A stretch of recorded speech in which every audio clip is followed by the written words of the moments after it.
किसने सोचा था कि सिर्फ $10 ज्यादा कमाने के लालच में लीवी नाम का एक रिटायर्ड स्पेशल फोर्स का जवान एक ऐसा मिशन स्वीकार कर लेगा जो उसकी जिंदगी की सबसे बड़ी गलती साबित होगी। उसे मिशन के लिए एक ऐसी रहस्यमयी जगह भेजा जाता है जो दुनिया के किसी भी नक्शे पर मौजूद नहीं है। उस जगह एक ऐसी गहरी खाई है जो हमेशा सफेद धुंध से ढकी रहती है और जिसके अंदर आखिर क्या छिपा है यह आज तक कोई नहीं जान पाया है, क्योंकि जो भी उसके अंदर गया वह कभी जिंदा वापस नहीं लौट पाया। और सबसे डरावनी बात यह है कि उसका काम रोज उसी खतरनाक खाई में जाकर उसकी दीवारों पर लटके बम चेक करना और नए बम लगाना है, और साथ ही सिक्योरिटी सिस्टम की निगरानी भी करनी है ताकि नीचे मौजूद कोई रहस्यमयी चीज बाहर ना निकल सके।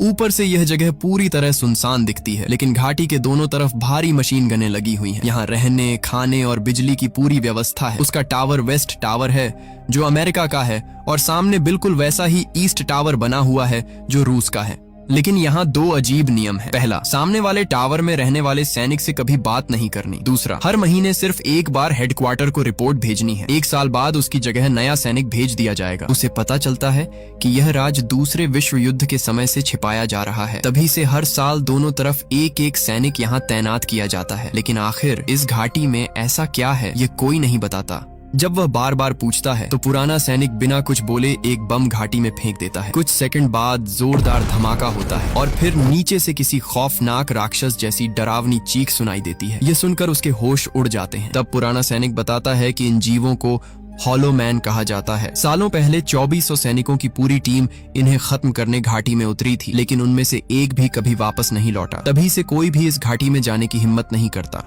ड्यूटी संभालने से पहले पुराना सैनिक उसे आखिरी चेतावनी देता है कि अगले 1 साल उसे यहाँ बिल्कुल अकेले रहना होगा और बाहर की दुनिया से कोई संपर्क नहीं करना है। कुछ देर बाद हेलीकॉप्टर उसे लेने आता है। वह खुशी खुशी उसकी तरफ बढ़ता है, लेकिन तभी हेलीकॉप्टर से आए लोग उसी पर गोलियां चला देते हैं और उसे मार देते हैं। असली सच यही था कि यहाँ ड्यूटी करने वाले किसी भी सैनिक को जिंदा वापस नहीं जाने दिया जाता, ताकि इस जगह का राज हमेशा राज ही बना रहे। उधर लीवी इन सब बातों से पूरी तरह अनजान अपनी ड्यूटी शुरू कर देता है। दिन भर वह मशीनों और बमों की देखभाल करता है। कई महीने बीत जाते हैं, लेकिन उसे एक भी हॉलो मैन दिखाई नहीं देता। हर महीने वह सिर्फ एक बार हेडक्वार्टर से बात करता है, लेकिन जैसे ही वह कोई सवाल पूछने की कोशिश करता है, सामने वाला तुरंत कॉल काट देता है। अब उसे भी लगने लगता है कि इस घाटी में कुछ बहुत बड़ा राज छिपा हुआ है। एक दिन वह अपना समय बिताने के लिए किताब पढ़ रहा होता है, तभी उसकी नजर बुकशेल्फ के पीछे किसी चीज पर पड़ती है। उसे शक होता है, इसलिए वह पूरी अलमारी हटाकर पीछे देखता है, लेकिन जैसे ही उसकी नजर दीवार पर पड़ती है वह हैरान रह जाता है। पूरी दीवार पर छोटे छोटे शब्दों में ढेर सारे संदेश लिखे हुए थे। ध्यान से देखने पर उसे पता चलता है कि ये यहाँ पहले ड्यूटी कर चुके सैनिकों के लिखे हुए मैसेज हैं। सबसे पुराना मैसेज साल 1947 में यहाँ तैनात पहले गार्ड शोल का था। उसने लिखा था, जो लोग खतरा उठाने की हिम्मत रखते हैं वही सबसे आगे बढ़ते हैं। ऐसा लग रहा था जैसे वह किसी आने वाले इंसान के लिए कोई इशारा छोड़ गया हो, लेकिन उस समय लीवी ने इस बात पर ज्यादा ध्यान नहीं दिया। अगले दिन वह अपने छोटे से गार्डन में फल तोड़ रहा था, तभी उसे अचानक सामने वाले टावर की तरफ से किसी औजार के चलने की आवाज सुनाई देती है। वह तुरंत ऊपर अपने टावर पर जाता है और दूरबीन से सामने देखने लगता है, लेकिन जैसे ही वह सामने देखता है उसकी नजर एक लड़की पर पड़ती है जो लकड़ी काट रही होती है। तभी लड़की को भी महसूस हो जाता है कि कोई उसे देख रहा है। वह पलटकर सीधे उसकी तरफ देखती है। यह देखकर लीवी पूरी तरह घबरा जाता है। उसे तब पता चलता है कि सामने वाले टावर में भी एक लड़की तैनात है। उसका नाम ड्रासा है। वह रूस की तरफ से यहाँ भेजी गई एक स्नाइपर है। कुछ समय पहले एक सीक्रेट मिशन के दौरान उसकी पहचान सबके सामने आ गई थी, इसलिए उसके पिता ने उसकी सुरक्षा के लिए उसे 1 साल के लिए यहाँ भेज दिया, ताकि मामला शांत होने के बाद वह वापस जा सके। कुछ दिन बाद रात को बहुत तेज बारिश और बिजली गिर रही होती है। पूरा इलाका काले बादलों से ढका हुआ था और माहौल पहले से भी ज्यादा डरावना लग रहा था। तभी जोरदार बिजली गिरने की आवाज से लीवी की अचानक नींद खुल जाती है। वह घबराकर तुरंत अपना हथियार उठा लेता है और पूरे कमरे में नजर दौड़ाता है। कुछ देर बाद उसे समझ आता है कि वहाँ कोई खतरा नहीं है, बस इतने दिनों तक अकेले रहने की वजह से उसका दिमाग हर छोटी आवाज पर डरने लगा था। उसी दौरान टूटे हुए कांच का एक टुकड़ा उसके पैर में चुभ जाता है। वह खिड़की के पास बैठकर अपने पैर का इलाज करने लगता है, लेकिन तभी उसकी नजर फिर से सामने वाले टावर पर चली जाती है। वह दूरबीन उठाकर देखता है तो पता चलता है कि सामने वाली लड़की भी लगातार उसी की तरफ देख रही है। लेकिन जैसे ही लड़की को एहसास होता है कि लीवी उसे देख रहा है, वह तुरंत कमरे की सारी मोमबत्तियां बुझा देती है और वहां से चली जाती है, क्योंकि उसे साफ आदेश मिला था कि सामने वाले टावर में रहने वाले इंसान से किसी भी तरह की बात नहीं करनी है। उसे सिर्फ अपनी ड्यूटी पर ध्यान देना है। कुछ समय बाद लड़की का जन्मदिन आता है। इतने दिनों तक अकेले रहकर वह भी पूरी तरह परेशान हो चुकी थी। आखिरकार वह वहां का सबसे बड़ा नियम तोड़ने का फैसला करती है। वह अपनी बंदूक से एक गोली चलाती है ताकि सामने वाले टावर में बैठे लीवी का ध्यान उसकी तरफ जाए। गोली की आवाज सुनते ही लीवी समझ जाता है कि लड़की उसे बुला रही है। वह तुरंत दूरबीन लेकर उसकी तरफ देखता है। लड़की एक बड़ा सा बोर्ड उठाकर खड़ी होती है जिस पर लिखा होता है, तुम्हारा नाम क्या है? लेकिन लीवी काफी सीधा साधा इंसान था। काफी देर सोचने के बाद वह भी एक बोर्ड उठाता है। लड़की को उम्मीद थी कि वह अपना नाम लिखेगा, लेकिन उसने बोर्ड पर सिर्फ इतना लिखा होता है, बात करना मना है। यह देखकर लड़की पूरी तरह हैरान रह जाती है। उसके मन में आता है कि यह आदमी कितना सीधा और अजीब है, लेकिन वह हार नहीं मानती। इस बार वह फिर से बोर्ड उठाती है और लिखती है, मेरा नाम ड्रासा है, आज मेरा बर्थडे है, आज तो मैं जो चाहूँ वो करूंगी। यह पढ़कर पहली बार लीवी के चेहरे पर मुस्कान आ जाती है। इतनी दूर से आखिर कोई उसका क्या बिगाड़ सकता था। लड़की की यही बात धीरे धीरे उसकी सारी झिनक खत्म कर देती है। इसके बाद लीवी अपनी शराब की बोतल निकालता है, गिलास में शराब डालता है और बोर्ड पर लिखता है, मेरा नाम लीवी है, क्या तुम्हारे बर्थडे पर एक जाम हो जाए? बस यहीं से दोनों की पहली सही बातचीत शुरू हो जाती है। सैकड़ों मीटर दूर दो अलग अलग टावरों में बैठे हुए भी दोनों ने बात करने का अपना अलग ही तरीका ढूंढ लिया था। धीरे धीरे दोनों एक दूसरे के बारे में जानने लगते हैं। कुछ देर बाद ड्रासा उससे पूछती है, तुम्हें सबसे अच्छा क्या आता है? लीवी जवाब देता है, मैं सबसे अच्छा निशाना लगाता हूँ। ड्रासा हंसते हुए पूछती है, अच्छा कितना सही निशाना लगा सकते हो? उसे लगा था कि अब दोनों की दोस्ती और बढ़ेगी, लेकिन हमेशा की तरह सीधा सादा लीवी बात खत्म करके वहां से जाने लगता है। तभी अगले ही पल कुछ ऐसा होता है जिससे उसकी दिलचस्पी फिर से बढ़ जाती है। जैसे ही लीवी जाने लगता है तभी ड्रासा अचानक अपना हुनर दिखा देती है। उसका निशाना इतना सटीक था कि लीवी भी हैरान रह जाता है। ये देखकर उसके अंदर का स्नाइपर जाग जाता है। वह तुरंत अपनी राइफल उठाता है, सही पोजीशन में बैठता है, गहरी सांस लेता है, हवा की दिशा को महसूस करता है और फिर बिना एक पल गंवाए ट्रिगर दबा देता है। उसका निशाना भी बिल्कुल सही लगता है। फायर करने के बाद वह तुरंत दूरबीन उठाकर ड्रासा का रिएक्शन देखने लगता है, लेकिन तभी ड्रासा कुछ ऐसा करती है जिससे लीवी भी चौंक जाता है। वह शराब की बोतल उठाकर अपने सिर पर रख लेती है, जैसे वह उसे चैलेंज दे रही हो कि अगर इतना ही अच्छा निशाना है तो इसे मार कर दिखाओ। लेकिन उसी पल ड्रासा के चेहरे का रंग बदल जाता है। उसकी मुस्कान गायब हो जाती है और वह नीचे घाटी की तरफ देखने लगती है। वह तुरंत इशारे से लीवी को भी नीचे देखने के लिए कहती है। ड्रासा का ऐसा रिएक्शन देखकर लीवी भी सतर्क हो जाता है। वह तुरंत अपनी राइफल का स्कोप नीचे की तरफ करता है। ध्यान से देखने पर उसे महसूस होता है कि घाटी की दीवार पर कोई चीज तेजी से ऊपर चढ़ रही है। जब वह स्कोप से साफ देखता है तो उसकी आंखें खुली की खुली रह जाती हैं। वह कोई इंसान नहीं था। उसके चेहरे पर इंसानों जैसी शक्ल थी, लेकिन पूरा शरीर किसी डरावने राक्षस जैसा था। लीवी बिना देर किए उस पर गोली चला देता है। गोली लगते ही पास में लगा एक हवा में लटका बम भी फट जाता है। जोरदार धमाका होता है और वह जीव नीचे गिर जाता है। उसी समय लीवी को समझ आ जाता है कि यही वो डरावने जीव हैं जिनके बारे में पुराने सैनिक ने उसे बताया था, यानी यही हॉलो मैन है। दूसरी तरफ ड्रासा भी एक सेकंड की देरी नहीं करती। वह तुरंत अपने टावर में लगी भारी ऑटोमेटिक गन चालू कर देती है और घाटी की दीवार पर चढ़ रहे सभी हॉलो मैन पर लगातार गोलियां बरसाने लगती हैं। कुछ देर की जबरदस्त फायरिंग के बाद वे सभी नीचे गिर जाते हैं और हमला फिलहाल रुक जाता है। लीवी अपनी राइफल से नीचे पूरे इलाके को ध्यान से देखने लगता है। उसे कोई भी हॉलो मैन दिखाई नहीं देता, इसलिए उसे लगता है कि खतरा खत्म हो गया है। लेकिन तभी ड्रासा को अपने टावर के नीचे से किसी चीज के चलने की हल्की आवाज सुनाई देती है। उसके मन में तुरंत खतरे का एहसास होता है और वह धीरे धीरे पीछे हटने लगती है। अगले ही पल एक हॉलो मैन सीधे उसके टावर के ऊपर चढ़ आता है। ड्रासा तुरंत अपनी पिस्टल निकालती है और लगातार कई गोलियां चलाकर उसे नीचे गिरा देती है। लेकिन जैसे ही वह इधर उधर देखती है उसके होश उड़ जाते हैं। सिर्फ एक नहीं बल्कि कई हॉलो मैन उसके टावर पर चढ़ चुके थे। उधर ड्रासा की तरफ से लगातार गोलियों की आवाज सुनकर लीवी भी समझ जाता है कि वहां हालात बहुत खराब हैं। वह बिना समय गंवाए अपनी राइफल से उन सभी हॉलो मैन को मारना शुरू कर देता है जो ड्रासा के टावर पर चढ़ रहे थे। तभी एक मरे हुए हॉलो मैन की लाश नीचे गिरकर हवा में लगे बम से टकरा जाती है। अगले ही पल जोरदार धमाका होता है। धमाके की ताकत इतनी ज्यादा थी कि ड्रासा कई मीटर दूर जाकर गिरती है और बम के टुकड़े उसके कंधे में धंस जाते हैं। ड्रासा को घायल देखकर लीवी एक पल भी नहीं रुकता। वह तुरंत अपनी भारी मशीन गन चालू करता है और उसके टावर के नीचे मौजूद सभी हॉलो मैन पर लगातार गोलियां चलाने लगता है। लेकिन तभी उसकी अपनी तरफ भी धमाकों की आवाज आने लगती है। कुछ हॉलो मैन उसकी तरफ भी पहुंच चुके थे और हवा में लगे बम फटने लगे थे। अब लीवी को एक साथ दो काम करने पड़ रहे थे। उसे अपनी तरफ के हॉलो मैन भी रोकने थे और साथ ही ड्रासा के टावर पर चढ़ रहे हॉलो मैन को भी खत्म करना था। कुछ देर बाद ड्रासा को होश आ जाता है। घायल होने के बावजूद वह फिर से हथियार उठाती है और दोनों मिलकर एक दूसरे की मदद करते हुए क्रॉस फायर शुरू कर देते हैं। इस तरह दोनों कुछ समय के लिए हॉलो मैन को ऊपर चढ़ने से रोक देते हैं, लेकिन उनकी संख्या इतनी ज्यादा थी कि सिर्फ दोनों की फायरिंग से उन्हें ज्यादा देर तक रोक पाना मुश्किल था। तभी अचानक एक हॉलो मैन गलती से घाटी की दीवार पर लगी इंफ्रारेड सुरक्षा लाइन को छू देता है। अगले ही पल पूरी घाटी में लगी ऑटोमेटिक मशीन गनें अपने आप चालू हो जाती हैं। देखते ही देखते चारों तरफ गोलियों की बारिश शुरू हो जाती है। पूरी घाटी गोलियों की आवाज से गूंज उठती है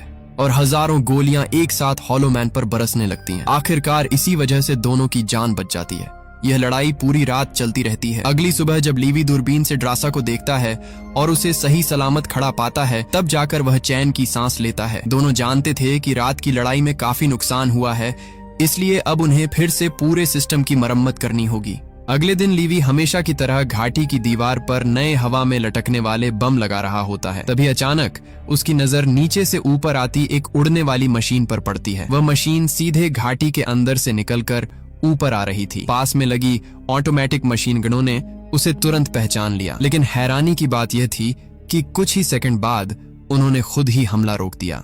ऐसा लगा जैसे उस मशीन को पहले से पहचानते हों। जब तक लीवी कुछ समझ पाता, वह उड़ने वाली मशीन उसकी आंखों के सामने से गायब हो चुकी थी। ये देखकर लीवी और ड्रासा दोनों पूरी तरह हैरान रह जाते हैं। उन्हें बिल्कुल समझ नहीं आता कि आखिर अभी क्या हुआ। समय धीरे धीरे बीतता जाता है और देखते ही देखते एक साल खत्म होने वाला होता है। दिसंबर का महीना आ जाता है। इतने महीनों तक एक दूसरे से दूर रहकर भी लीवी और ड्रासा के बीच का रिश्ता पहले से कहीं ज्यादा मजबूत हो चुका था। क्रिसमस के दिन लीवी खास तौर पर ड्रासा के लिए अपने टावर पर एक छोटा सा क्रिसमस ट्री सजाता है। दूसरी तरफ ड्रासा भी उसके लिए बर्फ का स्नोमैन बनाती है। दोनों अपनी अपनी तरफ से एक दूसरे को देखकर ही क्रिसमस मनाते हैं। बात करने का उनका अनोखा तरीका अब और भी मजेदार हो चुका था। वे दूर बैठे बैठे बोर्ड पर लिखकर बातें करते, इशारों में मजाक करते और यहाँ तक कि शतरंज भी खेलते थे। इंसान का दिमाग मुश्किल हालात में भी रास्ता ढूंढ ही लेता है और उनके लिए यही सब इस सुनसान जगह पर जीने का सहारा बन गया था। दिन बीतते गए और दोनों एक दूसरे के और भी करीब आ गए। रोज की ड्यूटी खत्म होने के बाद उनका पूरा समय बस एक दूसरे को देखने, बातें करने और साथ समय बिताने में निकलता था। सिर्फ सामने वाले टावर में दूसरे इंसान को देखकर ही दोनों को सुकून मिल जाता था। वे हर दिन कोई नया तरीका ढूंढते ताकि इस अकेलेपन से थोड़ी राहत मिल सके। अगर उनके बीच यह गहरी घाटी न होती तो शायद उनकी जिंदगी बिल्कुल अलग होती। करीब 2 महीने और बीत जाते हैं। एक रात लीवी देखता है कि ड्रासा पहले से बिल्कुल अलग लग रही है। वह बहुत उदास दिखाई दे रही थी। लीवी तुरंत बोर्ड पर लिखकर उससे पूछता है कि क्या हुआ, लेकिन ड्रासा कोई वजह नहीं बताती। वह सिर्फ इतना लिखती है कि आज उसका मन बहुत खराब है और वह चाहती है कि लीवी उसके पास आ जाए। उस रात लीवी को बिल्कुल नींद नहीं आती। वह बार बार ड्रासा के उदास चेहरे के बारे में सोचता रहता है। तभी उसकी नजर फिर से दीवार पर लिखे उस पुराने मैसेज पर पड़ती है जो सबसे पहले गार्ड ने छोड़ा था। जो लोग खतरा उठाने की हिम्मत रखते हैं वही सबसे आगे बढ़ते हैं। इस बार वह उस बात का मतलब समझ जाता है। आखिरकार वह वही फैसला कर लेता है जिसे लेने की हिम्मत वह इतने दिनों से नहीं कर पा रहा था। वह तुरंत एक बड़ा लकड़ी का बॉक्स खोलता है और उसमें रखा एक रॉकेट निकालता है। फिर बहुत सावधानी से उसका फ्यूज निकाल देता है और अंदर का सारा विस्फोटक बाहर निकाल देता है। इसके बाद वह रॉकेट को दोबारा पहले जैसा जोड़ देता है और उसमें थोड़ा बदलाव करता है ताकि वह एक खास काम के लिए इस्तेमाल हो सके। सुबह होते ही लीवी स्टील की एक लंबी और मजबूत रस्सी बाहर निकालता है और उसे जमीन पर फैलाने लगता है। सामने वाले टावर से ड्रासा ये सब देख रही होती है, लेकिन जैसे ही वह लीवी के हाथ में रॉकेट लॉन्चर देखती है उसे तुरंत समझ आ जाता है कि वह क्या करने वाला है। लीवी एक गहरी सांस लेता है और बिना हिचकिचाए ट्रिगर दबा देता है। रॉकेट तेज रफ्तार से घाटी के ऊपर से उड़ता हुआ दूसरी तरफ जाता है और अपने साथ स्टील की रस्सी भी खींच ले जाता है। उसी एक पल में दोनों की किस्मत हमेशा के लिए बदलने वाली थी। काम पूरा करने के बाद वह फिर से अपने टावर पर लौटती है और दूरबीन से लीवी की तरफ देखती है। लीवी अपने हाथ में एक बोर्ड उठाए खड़ा होता है। उस पर लिखा होता है, आज रात क्या हम साथ में डिनर करें। यह पढ़ते ही ड्रासा की आंखों में खुशी साफ दिखाई देने लगती है। उसे यकीन ही नहीं होता कि इतने लंबे समय बाद अब वह सच में लीवी से मिल पाएगी। शाम होते ही लीवी इस मुलाकात की पूरी तैयारी करने लगता है। वह अच्छे से तैयार होता है, साफ कपड़े पहनता है और रास्ते में देने के लिए जंगली फूलों का एक छोटा सा गुलदस्ता भी तोड़ लेता है। इसके बाद वह अपने चढ़ाई वाले हुक को स्टील की रस्सी में फंसाता है। बिना एक पल सोचे वह दौड़ता है और रस्सी के सहारे पूरी रफ्तार से घाटी के ऊपर से दूसरी तरफ निकल पड़ता है। जब वह घाटी के बीच में पहुंचता है तब नीचे से हॉलो मैन की डरावनी चीखें लगातार सुनाई दे रही होती हैं, लेकिन इस बार वह बिल्कुल नहीं रुकता। उसके कदमों को अब कोई डर नहीं रोक सकता था। कुछ ही देर में वह सुरक्षित दूसरी तरफ पहुंच जाता है और आखिरकार पहली बार ड्रासा के सामने खड़ा होता है। दोनों कुछ पल तक बिना कुछ बोले बस एक दूसरे को देखते रहते हैं। इतने महीनों तक दूर से एक दूसरे को देखने के बाद आज वे पहली बार आमने सामने मिले थे। उनके चेहरों की खुशी साफ बता रही थी कि यह पल उनके लिए कितना खास था। सूरज डूबने लगता है। दोनों साथ बैठकर खाना खाते हैं और खूब बातें करते हैं। क्योंकि दोनों ही स्नाइपर थे इसलिए उनके पास एक दूसरे से शेयर करने के लिए बहुत सी बातें थीं। रात धीरे धीरे और खूबसूरत होती जाती है। फिर दोनों साथ में डांस करते हैं और आखिरकार उनके बीच की दूरियां पूरी तरह खत्म हो जाती हैं। इतने लंबे अकेलेपन के बाद उन्हें आखिरकार वह इंसान मिल गया था जिसके साथ वे खुलकर मुस्कुरा सकते थे। लेकिन उनकी यह खुशी ज्यादा देर तक नहीं टिकती। अगली सुबह लीवी को वापस अपने टावर लौटना पड़ता है। जाने से पहले दोनों वादा करते हैं कि अगले महीने इसी दिन फिर मिलेंगे। इसके बाद लीवी उसी स्टील की रस्सी के सहारे वापस अपनी चौकी की तरफ निकल पड़ता है। क्योंकि इस बार रास्ता ढलान की तरफ था इसलिए वह बहुत तेजी से फिसलते हुए आगे बढ़ रहा था। तभी अचानक नीचे से बड़ी संख्या में हॉलो मैन हमला कर देते हैं। लड़ाई शुरू होते ही घाटी की दीवार पर लगे हवा में लटकने वाले बम एक एक करके फटने लगते हैं। एक धमाके के बाद उड़कर आया लोहे का टुकड़ा सीधे स्टील की रस्सी को काट देता है। रस्सी टूटते ही लीवी हवा में लटक जाता है और नीचे गिरने लगता है। यह देखकर ड्रासा के होश उड़ जाते हैं। वह बिना समय गंवाए सीधे हथियारों वाले कमरे में भागती है। वहां से वह जरूरी हथियार, गोलियां और एक पैराशूट उठाती है। फिर बिना कुछ सोचे घाटी में छलांग लगा देती है। कुछ ही सेकंड में वह सफेद धुंध के अंदर पहुंच जाती है। सही समय पर वह पैराशूट खोल देती है। हालांकि धुंध इतनी घनी थी कि कुछ भी साफ दिखाई नहीं दे रहा था, लेकिन स्पेशल फोर्स की ट्रेनिंग की वजह से वह अपना संतुलन बनाए रखती है। नीचे पहुंचने के लिए वह सही दिशा पकड़ती है और आखिर में नदी में छलांग लगा देती है। लेकिन किस्मत उसका साथ नहीं देती। पीछे उड़ रहा पैराशूट एक बड़ी चट्टान में फंस जाता है। तेज बहता पानी उसे लगातार बहाने लगता है। फिर भी ड्रासा घबराती नहीं। वह तुरंत अपनी कमर से चाकू निकालती है और पैराशूट की रस्सियां काट देती है। हालांकि इसी दौरान उसका शरीर नदी के पत्थरों से कई बार टकराता है और उसका चढ़ाई वाला उपकरण भी पानी में बह जाता है। लेकिन उस समय उसके पास इन बातों के बारे में सोचने का वक्त नहीं था। तेज बहाव के बीच उसे एक बड़ा लकड़ी का लट्ठा दिखाई देता है। वह उसे मजबूती से पकड़ लेती है और किसी तरह नदी के किनारे तक पहुंच जाती है।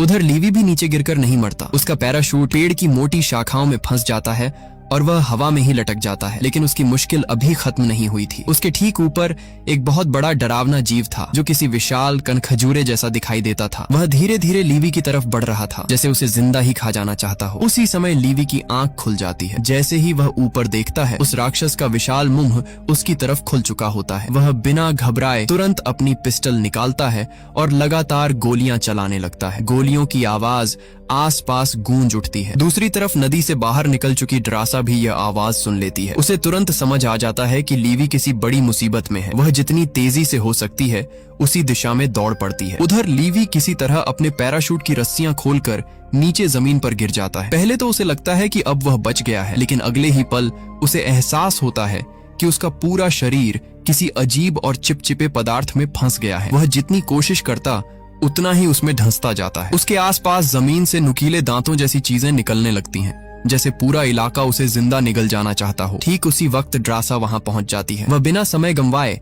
अपनी पिस्टल से कई गोलियां चलाती है और उन नुकीली चीजों को तोड़ देती है। इसके बाद वह चाकू निकालकर लीवी के आसपास फैले उस चिपचिपे पदार्थ को काटना शुरू करती है। काफी कोशिशों के बाद आखिरकार वह लीवी को वहां से बाहर निकाल लेती है। लेकिन दोनों जानते थे कि खतरा अब भी खत्म नहीं हुआ है। अब उनके पास ऊपर वापस जाने का सिर्फ एक ही रास्ता था। उन्हें घाटी की दीवार तक पहुंचकर रस्सी और चढ़ाई वाले उपकरण की मदद से ऊपर जाना था। लेकिन वे अभी कुछ ही कदम आगे बढ़े थे कि चारों तरफ फिर से हॉलो मैन की डरावनी आवाजें गूंजने लगीं।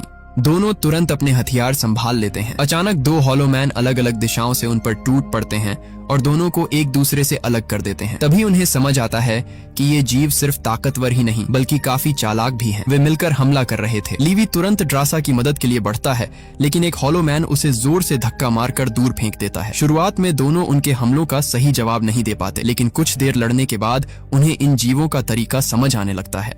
सबसे पहले ड्रासा एक हॉलो मैन को गोली मारकर खत्म कर देती है। उसी मौके का फायदा उठाकर लीवी भी अपनी पिस्टल निकालता है और उस हॉलो मैन को मार गिराता है जो उसके ऊपर चढ़ा हुआ था। लड़ाई खत्म होने के बाद दोनों उन जीवों की लाश को ध्यान से देखते हैं। तभी उनके पैरों तले जमीन खिसक जाती है। उन्हें पता चलता है कि ये हॉलो मैन कभी अमेरिका की 1st एयरबोर्न डिवीजन के सैनिक थे। उनके शरीर पर अब भी साल 1940 की पुरानी सैन्य वर्दी थी। इसका मतलब साफ था कि जिन 2400 सैनिकों के कभी वापस न आने की कहानी उन्हें सुनाई गई थी, वही लोग किसी वजह से बदलकर इन हॉलो मैन में बदल गए थे। यह सच जानने के बाद दोनों समझ जाते हैं कि इस घाटी में कोई बहुत बड़ा राज छिपा हुआ है। उसी दौरान ड्रासा को याद आता है कि नदी में गिरते समय उसका चढ़ाई वाला उपकरण बह गया था। अब बिना उसके ऊपर जाना लगभग नामुमकिन था। इसलिए दोनों फैसला करते हैं कि उन्हें नीचे कहीं दूसरा उपकरण ढूंढना होगा। वे आगे बढ़ते हैं और सफेद धुंध को पार करके हल्के पीले रंग की धुंध वाले इलाके में पहुंचते हैं, लेकिन वहां का माहौल पहले से भी ज्यादा डरावना था। कुछ दूर जाने के बाद वे हल्की बैंगनी धुंध वाले इलाके में पहुंचते हैं। यहाँ हर तरफ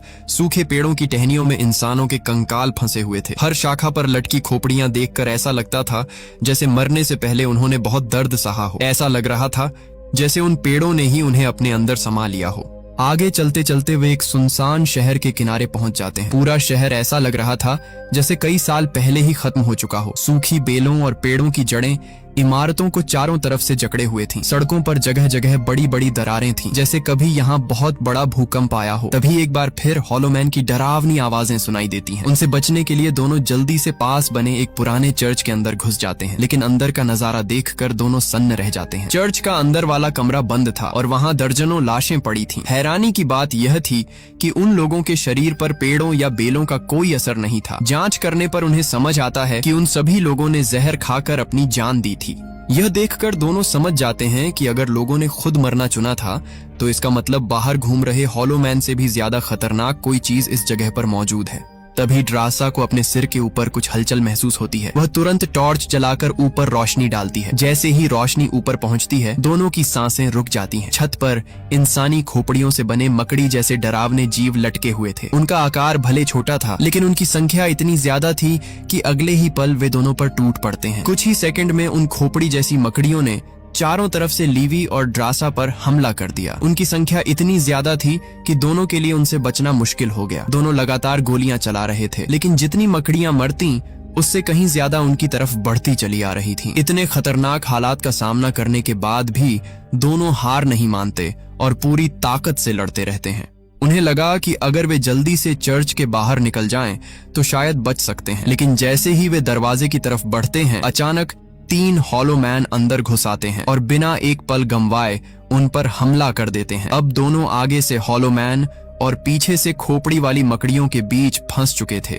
कुछ ही देर में हालात इतने खराब हो जाते हैं कि दोनों संभल नहीं पाते। एक हॉलो मैन ड्रासा को जोरदार टक्कर मारकर जमीन पर गिरा देता है और उसके ऊपर चढ़ जाता है। दूसरी तरफ एक और हॉलो मैन लीवी को भी लड़ाई में उलझा देता है। दोनों पूरी कोशिश कर रहे थे, लेकिन दुश्मनों की संख्या बहुत ज्यादा थी। मौका मिलते ही वह ड्रासा की मदद के लिए फायर करता है। उसकी गोली लगते ही ड्रासा के ऊपर चढ़ा हॉलो मैन पीछे हट जाता है। ड्रासा तुरंत उठती है और पलटकर उस पर हमला कर देती है। दोनों समझ चुके थे कि अगर वे यहीं लड़ते रहे तो जिंदा बाहर नहीं निकल पाएंगे, इसलिए ड्रासा बिना देर किए अपना रॉकेट लॉन्चर उठाती है और चर्च की एक दीवार पर फायर कर देती है। जोरदार धमाके के साथ दीवार टूट जाती है और वहां से बाहर निकलने का नया रास्ता बन जाता है। दोनों तुरंत उसी रास्ते से बाहर निकल जाते हैं और किसी तरह हॉलो मैन और उन डरावनी मकड़ियों से पीछा छुड़ा लेते हैं, लेकिन बाहर आने के बाद भी वे सुरक्षित नहीं थे। खुली जगह पर रहने का मतलब था कि दुश्मन उन्हें बहुत आसानी से देख सकते थे, इसलिए वे फैसला करते हैं कि पहले किसी सुरक्षित जगह पर छिपना होगा और फिर यहाँ से बाहर निकलने का रास्ता ढूंढना होगा। चलते चलते वे एक ऊंची चट्टान के पास पहुंचते हैं। वहां उन्हें एक बहुत पुरानी सुरंग दिखाई देती है। दूसरा कोई रास्ता न होने की वजह से दोनों उसी सुरंग के अंदर चले जाते हैं। उन्हें उम्मीद थी कि शायद सुरंग का कोई दूसरा रास्ता बाहर निकलता हो, लेकिन जैसे जैसे वे अंदर जाते हैं उनका डर बढ़ता जाता है। सुरंग के अंदर चारों तरफ मोटी मोटी बेलें फैली हुई थीं, जिन्हें देखकर ही रोंगटे खड़े हो जाते थे। आखिर में पहुंचकर उन्हें पता चलता है कि यह कोई साधारण सुरंग नहीं बल्कि एक पुरानी रिसर्च लैब थी। अंदर हर तरफ पुराने एक्सपेरिमेंट से जुड़े बोर्ड, मशीनें और सामान बिखरा पड़ा था। तभी ड्रासा को एक पुराना डीजल जनरेटर दिखाई देता है। दूसरी तरफ लीवी को एक टेबल पर पुरानी वीडियो टेप मिलती है। ड्रासा जनरेटर को ठीक करने की कोशिश करती है। थोड़ी मेहनत के बाद जनरेटर चल पड़ता है और पूरे कमरे में बिजली आ जाती है। फिर वे वहीं रखे पुराने प्रोजेक्टर में वह वीडियो टेप चलाते हैं। वीडियो शुरू होते ही आखिरकार इस घाटी का सबसे बड़ा सच उनके सामने आ जाता है। उन्हें पता चलता है कि साल 1946 में यह जगह दुनिया की सबसे गुप्त रिसर्च फैसिलिटी थी। दूसरे विश्व युद्ध के बाद यहाँ सिर्फ परमाणु हथियारों पर ही नहीं बल्कि बेहद खतरनाक बायोलॉजिकल हथियारों पर भी रिसर्च की जा रही थी। लेकिन रिसर्च के दौरान यहाँ 8.1 तीव्रता का भयानक भूकंप आ गया। भूकंप की वजह से पूरी लैब बुरी तरह टूट गई और खतरनाक बायोलॉजिकल गैस बाहर फैल गई। उस गैस के फैलते ही घाटी में रहने वाले अलग अलग जीवों के जीन आपस में मिलना शुरू हो गए। जिन लोगों की इम्यूनिटी मजबूत थी वे कुछ समय तक ठीक रहे, लेकिन जो भी इस गैस से संक्रमित होता वह करीब 5 दिन के अंदर धीरे धीरे बदलने लगता और आखिरकार एक भयानक जीव बन जाता। गैस को पूरी दुनिया में फैलने से रोकने के लिए वहां मौजूद वैज्ञानिकों और कर्मचारियों ने खुद अपनी जान दे दी। यही वजह थी कि चर्च में उन्हें जहर खाकर मरे हुए इतने सारे लोग मिले थे। यह सब जानने के बाद लीवी कहता है कि वे दोनों स्पेशल फोर्स के सैनिक हैं, इसलिए शायद कुछ घंटों तक उन पर इस गैस का असर नहीं होगा। लेकिन इसका मतलब यह नहीं कि वे पूरी तरह सुरक्षित हैं। अब उनके पास सिर्फ एक ही रास्ता था, जितनी जल्दी हो सके इस घाटी से बाहर निकलना। वीडियो देखने के बाद दोनों बिना समय बर्बाद किए लैब के दूसरे हिस्से की तरफ बढ़ते हैं। वहां उन्हें एक अलग कमरा मिलता है जिसके अंदर एक कंप्यूटर रखा होता है, लेकिन उसे देखते ही दोनों हैरान रह जाते हैं क्योंकि वह कंप्यूटर साल 1946 का नहीं लगता था। साफ था कि कोई इस जगह का इस्तेमाल आज भी कर रहा था। जैसे ही वे कंप्यूटर चालू करते हैं उनके सामने इस घाटी का सबसे बड़ा राज खुल जाता है। उन्हें पता चलता है कि अब इस पूरी जगह पर ब्लैक फॉक्स नाम का एक गुप्त संगठन कब्जा कर चुका है। उन्होंने इस घाटी को खत्म करने के बजाय यहाँ छिपे हुए खतरनाक जीवों और बायोलॉजिकल चीजों पर रिसर्च जारी रखी हुई थी। वे समय समय पर ड्रोन भेजकर यहाँ से सैंपल इकट्ठा करते थे और उनका मकसद एक ऐसा सुपर सोल्जर बनाना था जो आम इंसानों से कई गुना ज्यादा ताकतवर हो। अब लीवी और ड्रासा को समझ आ जाता है कि पहले उन्होंने जो ड्रोन घाटी से बाहर निकलते देखा था उस पर ऑटोमेटिक मशीन गनों ने हमला क्यों नहीं किया, क्योंकि वह ड्रोन इसी संगठन का था और पूरा सिक्योरिटी सिस्टम उसे पहले से पहचानता था। उन्हें यह भी समझ आ जाता है कि उन्हें यहाँ तैनात करने का असली मकसद क्या था। उन्हें किसी रहस्य की रक्षा के लिए नहीं बल्कि इस खतरनाक रिसर्च को दुनिया से छिपाने के लिए यहाँ भेजा गया था। उन्हें स्ट्रे डॉग नाम का एक फोल्डर मिलता है। उसे खोलने पर पता चलता है कि यह इस पूरी घाटी का सेल्फ डिस्ट्रक्ट सिस्टम है। अगर कभी इस जगह का राज दुनिया के सामने आने का खतरा हुआ तो यह सिस्टम अपने आप एक्टिव हो जाएगा। उसके बाद करीब 4 किलोमीटर के पूरे इलाके को कुछ ही पलों में पूरी तरह खत्म कर दिया जाएगा। यह सब देखकर लीवी के दिमाग में एक प्लान आता है। वह समझ जाता है कि सबसे पहले यहाँ से जिंदा निकलना जरूरी है, उसके बाद ही वे इस साजिश को खत्म कर पाएंगे।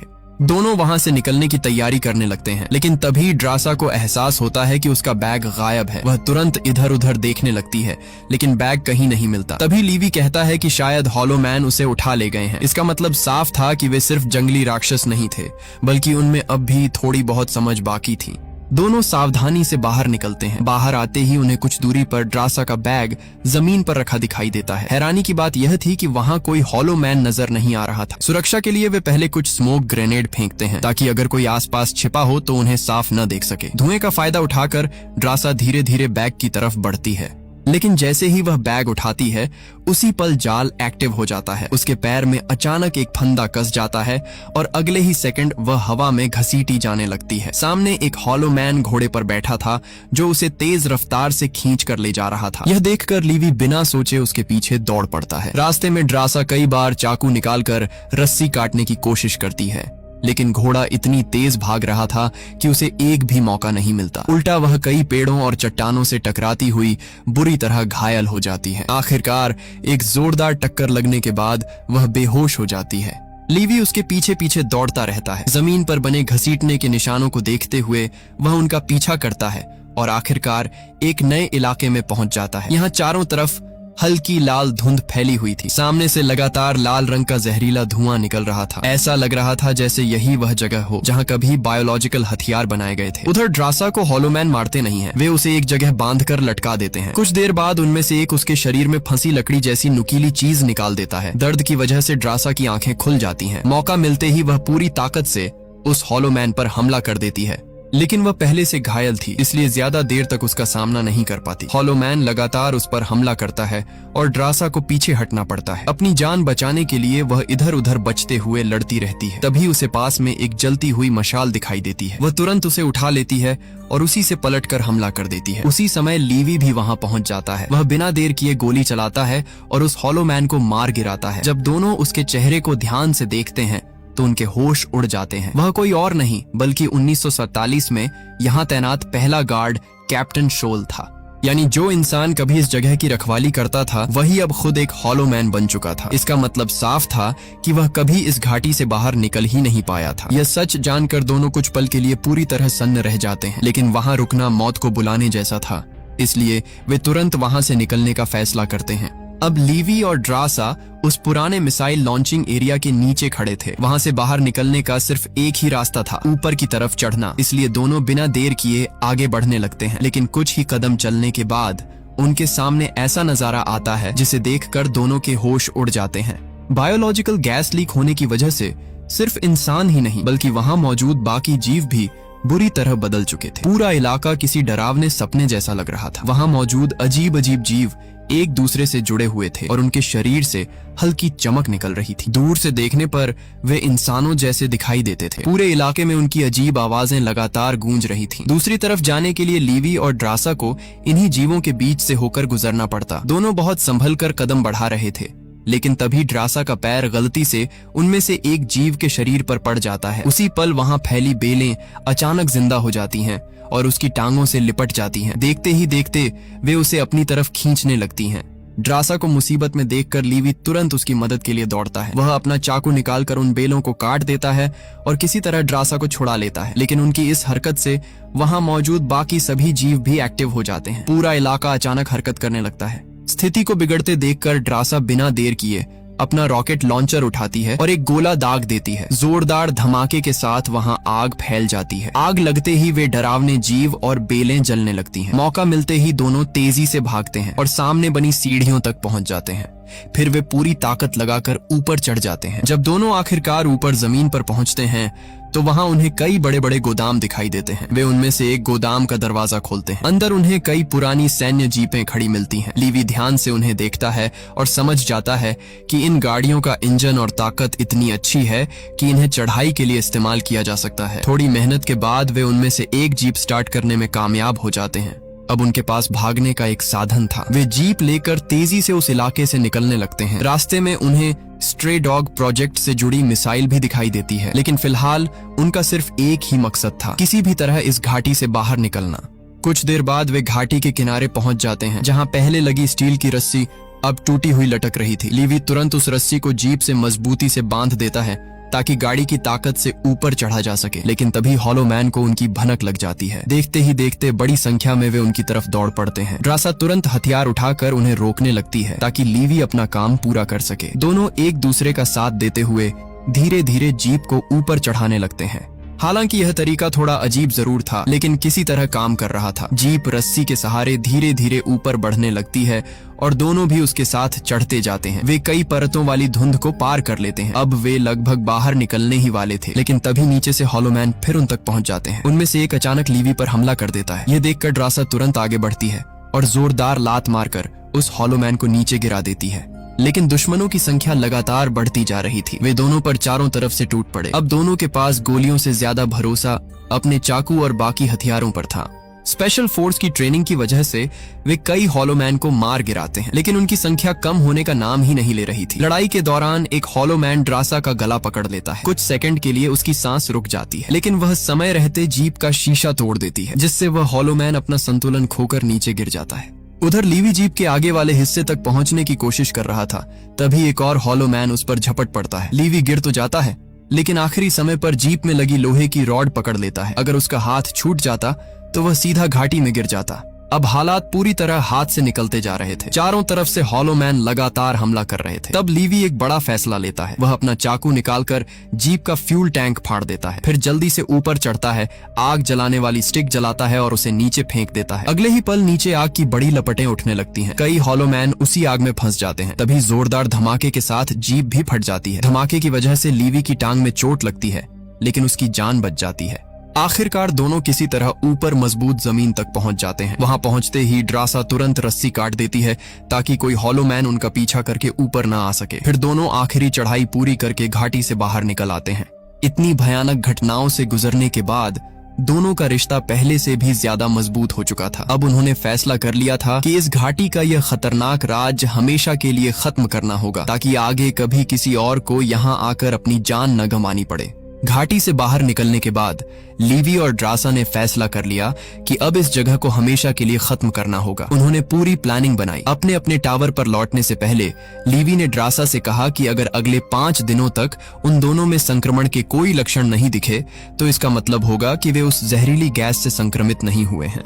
इसके बाद उन्होंने तय किया कि घाटी को नष्ट करने के बाद वे अगले हफ्ते फिर उसी जगह मिलेंगे। उनकी योजना साफ थी। उन्हें घाटी के दोनों तरफ लगे सैटेलाइट जैमर को उड़ाना था। जैसे ही ये जैमर खत्म होते यह जगह सैटेलाइट मैप पर दिखाई देने लगती और उसके साथ ही स्ट्रे डॉग नाम का सीक्रेट सेल्फ डिस्ट्रक्ट प्रोग्राम भी एक्टिव हो जाता। लेकिन जैसे ही दोनों अपनी तैयारी पूरी करते हैं तभी एक हेलीकॉप्टर घाटी की तरफ आता दिखाई देता है। साफ था कि ऊपर बैठे लोगों को पता चल चुका था कि दोनों सैनिक घाटी के अंदर गिरकर भी जिंदा बच गए हैं। लीवी तुरंत ड्रासा को छिप जाने का इशारा करता है। कुछ ही देर बाद वही ड्रोन फिर से घाटी के अंदर से बाहर निकल आता है, लेकिन इस बार दोनों पहले से तैयार थे। वे तुरंत घने जंगल की तरफ भाग जाते हैं। ऊंचे ऊंचे पेड़ों की वजह से ड्रोन को सही तरीके से हमला करने में परेशानी होने लगती है। फिर भी कुछ ही पलों में ड्रोन उन्हें ढूंढ लेता है।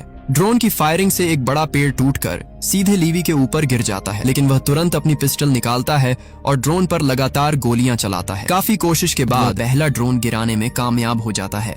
उधर ड्रासा भी सही मौके का इंतजार कर रही थी। जैसे ही दूसरा ड्रोन उसके निशाने में आता है वह एक ही वार में उसे भी तबाह कर देती है। अब सिर्फ आखिरी ड्रोन बचा था। वह लगातार उनका पीछा कर रहा था। तभी लीवी अपनी स्नाइपर राइफल निकालता है, सही निशाना लगाता है और एक ही गोली में तीसरे ड्रोन को भी गिरा देता है।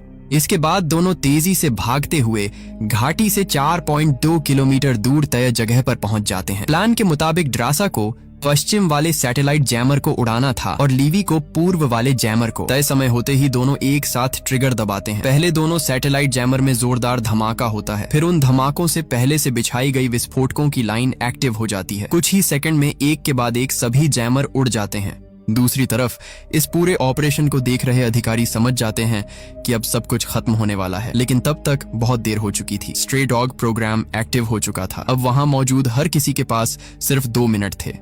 अगले ही पल एक भयानक धमाका होता है। आसमान में एक विशाल मशरूम क्लाउड उठता है। कुछ ही सेकंड में 4.2 किलोमीटर के अंदर मौजूद हर चीज पूरी तरह तबाह हो जाती है। वह पूरी घाटी हमेशा के लिए खत्म हो जाती है। इस धमाके में वहां मौजूद सभी अधिकारी भी मारे जाते हैं। लेकिन धमाके के दौरान लीवी की पहले से घायल टांग जवाब दे देती है। जोरदार शॉक वेव उसे उठाकर पास की नदी में फेंक देती है। उसके बाद उसका कोई पता नहीं चलता। दूसरी तरफ ड्रासा किसी तरह सुरक्षित इलाके तक पहुंच जाती है। 5 दिन बाद ड्रासा को यकीन हो जाता है कि वह संक्रमित नहीं हुई है। इसके बाद वह उस जगह पहुंचती है जहां दोनों ने मिलने का वादा किया था। वह वहां कई दिनों तक इंतजार करती रहती है। 1 हफ्ता बीत जाता है, फिर 2 हफ्ते और देखते ही देखते पूरा 1 महीना निकल जाता है, लेकिन लीवी कहीं दिखाई नहीं देता। फिर भी ड्रासा उम्मीद नहीं छोड़ती। वह वहीं पास के एक छोटे से रेस्टोरेंट में नौकरी कर लेती है और वहीं रहने लगती है ताकि अगर लीवी कभी वापस आए तो वह उसे मिल सके। करीब 5 महीने बाद एक दिन उसे अचानक अपने पीछे किसी की मौजूदगी महसूस होती है। जैसे ही वह मुड़कर देखती है उसकी आंखें भर आती हैं। उसके सामने लीवी खड़ा था। दरअसल नदी में गिरने के बाद वह बच तो गया था, लेकिन उसकी चोटें इतनी गंभीर थीं कि वह कई महीनों तक चल फिर भी नहीं सका। इसलिए वह तय समय पर ड्रासा से मिलने नहीं आ पाया। इतने लंबे इंतजार के बाद आखिरकार दोनों फिर से मिल जाते हैं। यहीं पर इस फिल्म की कहानी खत्म हो जाती है।